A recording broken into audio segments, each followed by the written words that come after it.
નમસ્કાર ખેડૂત મિત્રો, સ્વાગત છે તમારું આપણી સૌની પ્રિય ચેનલ ટોટલ કિસાન ખબરમાં। મિત્રો, આજના તાજા અને સૌથી મહત્વના સમાચાર લઈને હું તમારી સમક્ષ હાજર છું।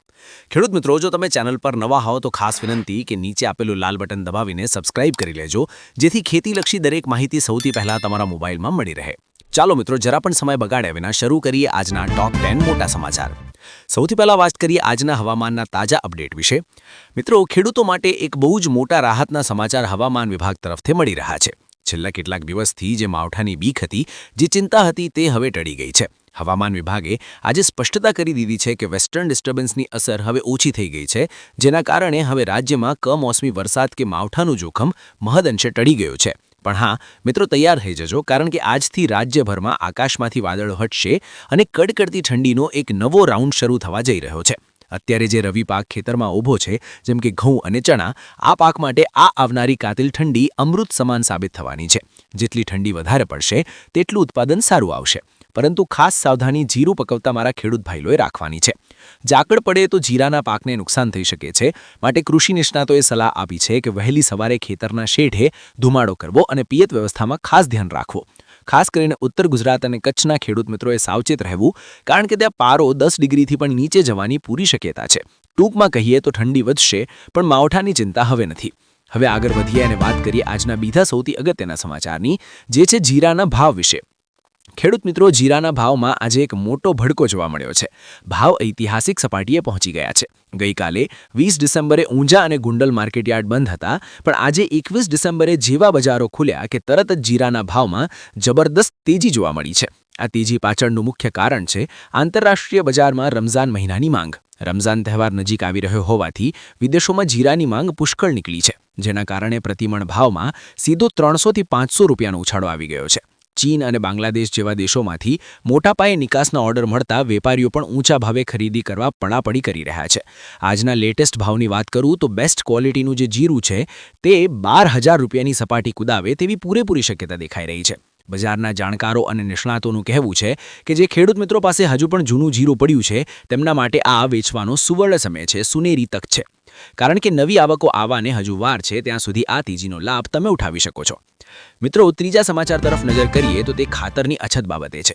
રવિ પાકની સિઝન ચાલી રહી છે અને પીએચ સમયે જ ખેડૂતોને યુરિયા ખાતર માટે વલખા મારવા પડતા હતા। ચારે બાજુ ખાતરની બૂમરાણ ઉઠી હતી, પરંતુ આજે 21 ડિસેમ્બરે સરકારે એક તાત્કાલિક અને મોટું પગલું ભર્યું છે। રાજ્યના કૃષિમંત્રીએ સત્તાવાર જાહેરાત કરી છે કે યુરિયાની અછત હવે દૂર થઈ જશે। આજે સવારે જ કાંડલા અને મુન્દ્રા પોર્ટ પર વિદેશથી આયાત કરાયેલા યુરિયાના જહાજો આવી પહોંચ્યા છે અને તેને લાંગરી દેવામાં આવ્યા છે। એટલું જ નહીં, યુદ્ધના ધોરણે ટ્રેન મારફતે આ ખાતર અલગ અલગ જિલ્લાઓમાં રવાના પણ કરી દેવાયું છે। ખાસ કરીને સૌરાષ્ટ્ર અને ઉત્તર ગુજરાતના જે મુખ્ય ડેપો છે, ત્યાં આજ સાંજ સુધીમાં યુરિયાનો પૂરતો જથ્થો પહોંચી જશે। એટલે ખેડૂત મિત્રો, તમારે હવે ગભરાવાની જરૂર નથી। સરકારે ખેડૂતોને અપીલ કરી છે કે ખોટી અફવાઓથી દૂર રહો અને તમારે જેટલી જરૂર હોય તેટલું જ ખાતર ખરીદવું, સંગ્રહખોરી કરવી નહીં। સાથે સાથે જે વિક્રેતાઓ ખાતરની કાળાબજારી કરી રહ્યા છે, તેમની સામે આજથી જ કડક ચેકિંગ ઝુંબેશ અને દરોડા પાડવાનું પણ શરૂ કરી દેવામાં આવ્યું છે। હવે વાત કરીએ ડુંગળી પકવતા ખેડૂતો માટેના ચોથા સમાચારની। દિલ્હીથી એક મોટા સમાચાર આવી રહ્યા છે। છેલ્લા કેટલાય સમયથી ડુંગળીના ભાવ તળિયે બેસી ગયા હતા, જેના કારણે ગુજરાતના ખાસ કરીને સૌરાષ્ટ્રના ખેડૂતોમાં ભારે રોષ હતો। આ બાબતને ધ્યાનમાં રાખીને આજે 21 ડિસેમ્બરે દિલ્હીમાં કેન્દ્ર સરકારની એક ઉચ્ચ સ્તરીય બેઠક મળી છે। અમારા વિશ્વસનીય સૂત્રોના જણાવ્યા મુજબ કેન્દ્ર સરકાર આગામી 48 કલાકમાં ડુંગળી પરનો નિકાસ પ્રતિબંધ હળવો કરવાનો અથવા તો સંપૂર્ણપણે દૂર કરવાનો મોટો નિર્ણય લઈ શકે છે।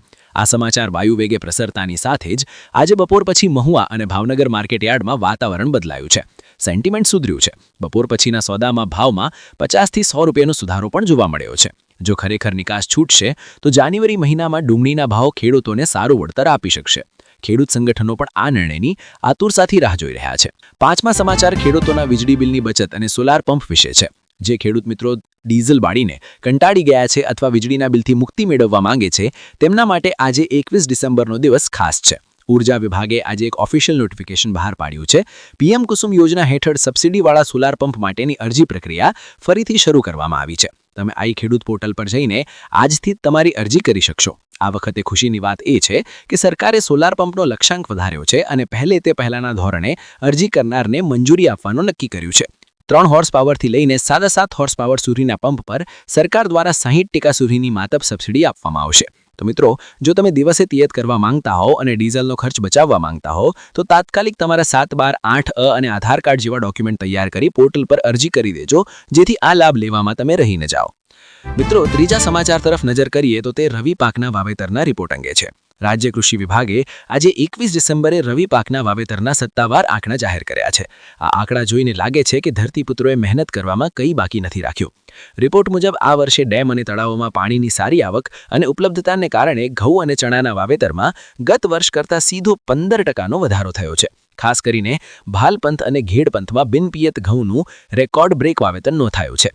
જોકે બીજી તરફ રાઈ અને ધાણાના વાવેતરમાં સામાન્ય ઘટાડો જોવા મળ્યો છે. આ સાથે જ કૃષિ વૈજ્ઞાનિકોએ આજે ખાસ એડવાઇઝરી પણ બહાર પાડી છે. ચણાના પાકમાં ઈયળનો ઉપદ્રવ ન થાય તે માટે ખેડૂતોએ અત્યારથી જ ફેરોમેન ટ્રેપ ગોઠવી દેવી જોઈએ.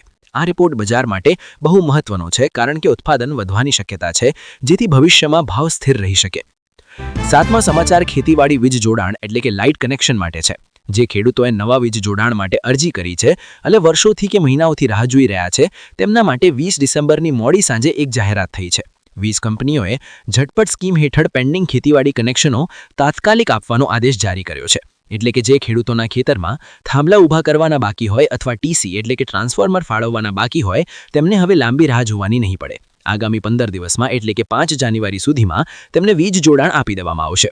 આ કામગીરી ઝડપી બનાવવા આજથી દરેક ડિવિઝન કચેરીમાં ખાસ કેમ્પ પણ શરૂ કરવામાં આવ્યા છે. રવિ પાકને અત્યારે પાણીની જરૂર છે, ત્યારે આ નિર્ણય ખેડૂતો માટે આશીર્વાદરૂપ સાબિત થશે. ખેતરમાં લાઇટ આવશે તો જ મોલાત લહેરાશે. 8મા સમાચાર ટીકાના ભાવે મગફળી વેચનાર ખેડૂતો માટે છે. લાભ પાંચમથી રાજ્યમાં ટેકાના ભાવે મગફળીની ખરીદી શરૂ થઈ હતી. ઘણા ખેડૂતોએ મગફળી વેચી દીધી હતી, પરંતુ તેમના બેંક ખાતામાં પૈસા જમા થવામાં મોડું થઈ રહ્યું હતું, જેના કારણે ખેડૂતો ચિંતામાં હતા. જોકે આજે 21 ડિસેમ્બરે નાગરિક પુરવઠા નિગમે સ્પષ્ટતા કરી છે કે જે ટેકનિકલ ખામી હતી તે હવે દૂર કરી દેવામાં આવી છે. આજથી ખેડૂતોના બેંક ખાતામાં સીધા પૈસા જમા થવાની પ્રક્રિયા એકદમ વેગવંતી બનાવી દેવામાં આવી છે. નિગમના અધિકારીઓએ જણાવ્યું છે કે આગામી માત્ર 2 જ દિવસમાં રાજ્યના 50,000થી વધુ ખેડૂતોના ખાતામાં કુલ 200 કરોડ રૂપિયા જમા થઈ જશે. ઘણા ખેડૂતોને તો મોબાઈલ પર મેસેજ પણ મળવાના શરૂ થઈ ગયા છે. આ રકમ હાથમાં આવતા ખેડૂતો હવે રવિ પાક માટે જરૂરી દવા, બિયારણ અને ખાતરની ખરીદી સરળતાથી કરી શકશે. મિત્રો, 9મા સમાચાર ઉત્તર ગુજરાતના બટાકા પકવતા ખેડૂતો માટે છે. બટાકાનું વાવેતર હવે પૂર્ણ થવાના આરે આવે ત્યારે 21 ડિસેમ્બરે કોન્ટ્રાક્ટ ફાર્મિંગ કરતા ખેડૂતો માટે સારા સમાચાર આવ્યા છે. મલ્ટીનેશનલ કંપનીઓ અને ખેડૂતો વચ્ચેના કરારમાં નવા ભાવ નક્કી થયા છે. વેફર અને ચિપ્સ બનાવતી મોટી કંપનીઓએ આ વર્ષે ખેડૂતોને ગત વર્ષ કરતાં 1 કિલોએ ₹2 વધુ આપવાની ઓફર કરી છે.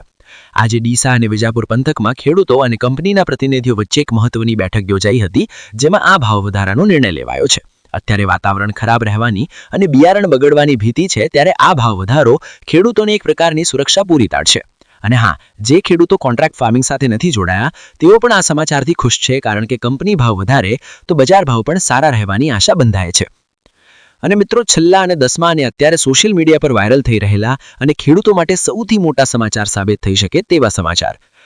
આજના સૌથી મોટા સમાચાર ખેડૂતોના દેવા માફી અંગેના છે. ગાંધીનગરના અત્યંત વિશ્વસનીય સૂત્રો દ્વારા આજે 21 ડિસેમ્બરે માહિતી મળી રહી છે કે આગામી વિધાનસભા સત્ર પહેલા સરકાર ખેડૂતોના દેવા માફી અથવા વ્યાજ માફી અંગે કોઈક મોટો નિર્ણય લઈ શકે છે. એવી ચર્ચા ચાલી રહી છે કે આ માટે દરેક જિલ્લાના કલેક્ટરને ખેડૂતોના પાક ધિરાણ અને બાકી લેણા અંગેનો ડેટા અને સર્વે તાત્કાલિક તૈયાર કરીને 7 દિવસમાં મોકલાવવાનો ગોપનીય આદેશ અપાયો છે. જોકે મિત્રો, હજુ સુધી આ અંગે સરકાર તરફથી કોઈ સત્તાવાર જાહેરાત થઈ નથી, પણ સચિવાલયમાં અધિકારીઓની દોડધામ જોતા ખેડૂતોમાં એક નવી આશાનો સંચાર થયો છે. પ્રશ્ન એ છે કે શું 2026ના વર્ષની શરૂઆત ખેડૂતો માટે દેવા મુક્તિ સાથે થશે? આ સમાચાર અત્યારે સમગ્ર ગુજરાતમાં ટોક ઓફ ધ ટાઉન બન્યા છે. ટોટલ કિસાન ખબર આ સમાચાર પર સતત નજર રાખી રહ્યો છે. જેવી કોઈ ઓફિશિયલ જાહેરાત થશે, અમે તમને સૌથી પહેલા જણાવીશું. આશા રાખું છું કે આ માહિતી તમને ખૂબ જ ઉપયોગી સાબિત થશે. ખેડૂત મિત્રો, જો તમને અમારો પ્રયાસ ગમ્યો હોય, આ વિડીયો ગમ્યો હોય તો વિડીયોને લાઇક કરવાનું ભૂલતા નહીં અને તમારા બીજા ખેડૂત મિત્રોના વોટ્સએપ ગ્રુપમાં આ વિડીયોને શેર જરૂર કરજો, જેથી તેઓ પણ માહિતગાર થઈ શકે. તો બસ આજના માટે આટલું જ. ફરી મળીશું નવા સમાચાર અને નવી માહિતી સાથે. ત્યાં સુધી રજા આપશો. જય જવાન, જય કિસાન, ભારત માતા કી જય.